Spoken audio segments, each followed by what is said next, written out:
He already pooped, I think. It doesn't stink this time, though. Frank. Hello, everyone, and welcome to another episode of BJ at the Movies. I am B. And I'm Jay, but I'm incognito. Who are you? Mission Impossible Dead Reckoning Part 1. Mission Impossible Dead Reckoning Part 1.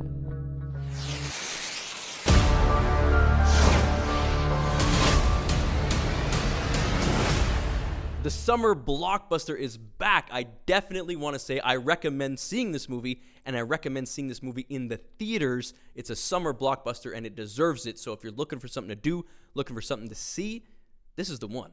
When this movie started, I was fully back into when I was 8 years old, playing Mission Impossible 1 cassette tape over and over again because it is the greatest theme of all time.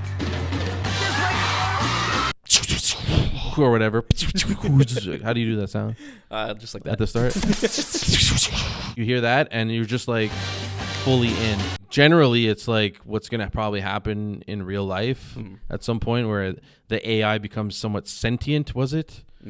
Yeah, I hope that doesn't really happen because I don't think we have any Ethan Hunts that I know of. But then again, I wouldn't know if we did. That's right. You know, that fear that I think a lot of us have now is AI. So it's perfect timing for the story to come out and for us to be wary of AI and be careful and be nice to them. Say thank you to Siri. Put your manners back in. I don't know if that'll make a difference. Yeah, I would say obviously it's a fun movie, but like legit fun. I was kind of just being nice for Indiana Jones a little bit.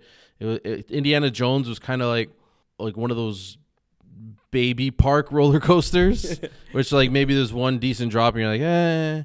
Mission Impossible is the biggest roller coaster in the park, and it does deliver exactly what you want from it. A great cast of characters. We have Simon Pegg, of course, and Ving Rhames is back. He's back.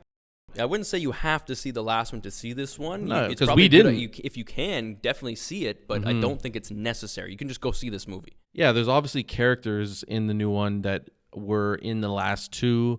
You don't we didn't see it, and we still really enjoyed this one. Yep. What really got me hype about this one, for some reason, as simple as putting part 1. And sometimes that detracts from it. You're like, oh my God, another, and it's a two-parter. But this, you're right. I was actually like, all right, that's cool. I'm down. There was no point where I looked like, oh, is this dragging on too long? Do I need to look at my watch? Like, I didn't think about that at all. I just got lost in this one and enjoyed myself. This message will self-destruct in 5 seconds. you could just lay it out.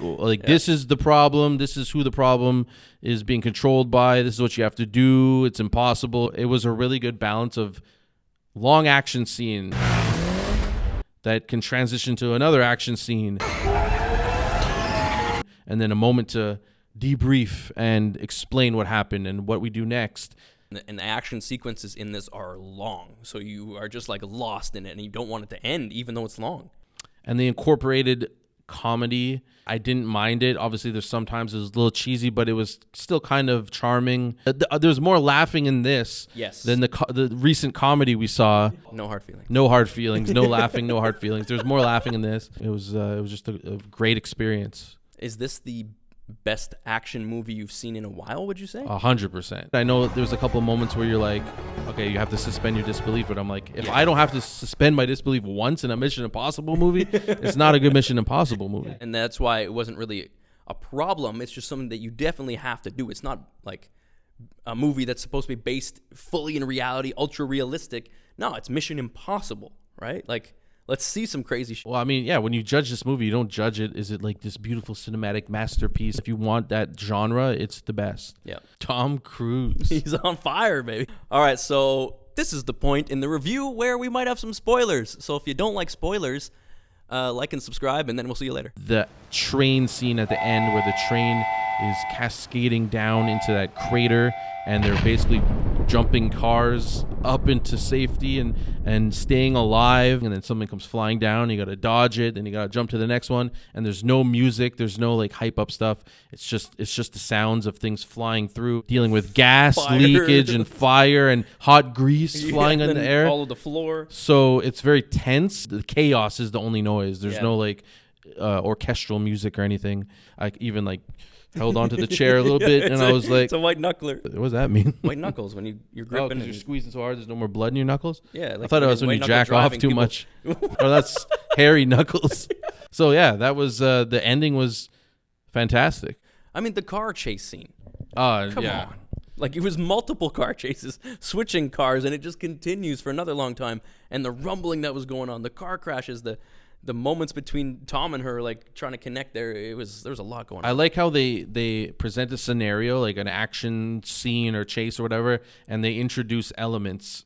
Like the handcuffs. Like, here's a chaotic situation. What about this? What about that? What about this? And it can keep going for so long and still stay fresh. We give every movie a review. We don't love putting a rating on a movie and taking all of this hard work and all of this artistry and putting it down into one little number, but it's fun. This one, for me, is mid to high 8s. I think before the camera crapped out on us the first time, I said 8.6. I'm really still like vibrating from it, and it was fun, and I loved it. It made me feel like a kid again. It delivered in everything it's supposed to do. Tom Cruise is still an incredible badass action star doing his own stunts. It was exactly what a theater was created for, delivered to us once again, so it's got to be a high score. Yeah.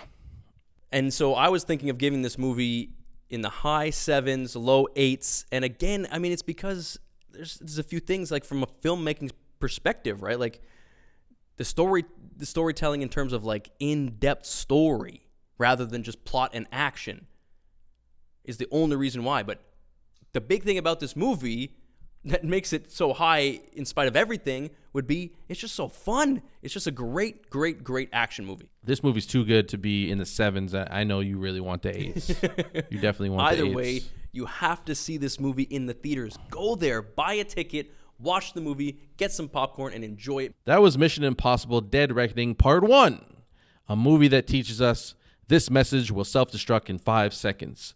That's B. I'm Jay. Good night. Go like, subscribe, all of that stuff. Boom. Boom.